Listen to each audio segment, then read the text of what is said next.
बेसमझी की बातों में फंसे रहते हैं, उन्हें हमें मिलता कुछ नहीं, बल्कि कुछ ना कुछ उनसे हमारा नुकसान ही होता है, क्योंकि हम बुराइयों की तरफ चले जाते हैं।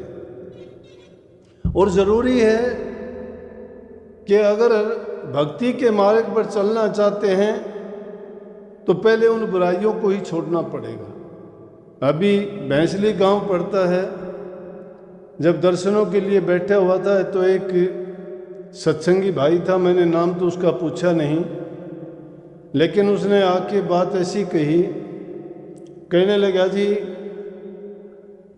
मैं कोशिश तो बहुत करता हूँ लेकिन मेरा भजन नहीं बनता, सुमरण भी नहीं होता, ध्यान भी नहीं लगता, मन का अंधेरा नहीं गया है,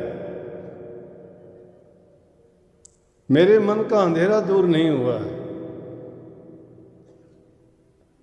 क्यों नहीं हुआ है?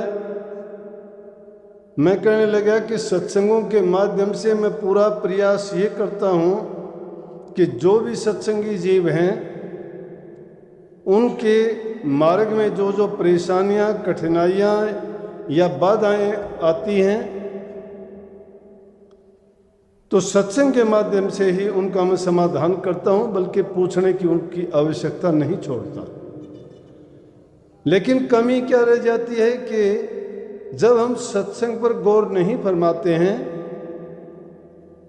मानसिक रूप से जब तक सत्संग में उपस्थित नहीं रहोगे,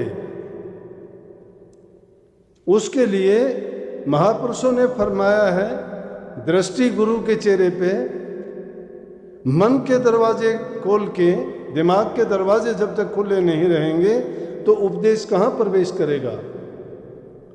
उसमें जब तक आप नहीं रख लेते और उसका चिंतन और मनन लगातार आपसे नहीं होता है तो आप लाख कोशिश करोगे तो भी आपका भजन, सुमरण, ध्यान या अंतर में ज्ञान या आप जो कुछ देखना चाहते हो आपको नहीं मिलेगा। एक बात।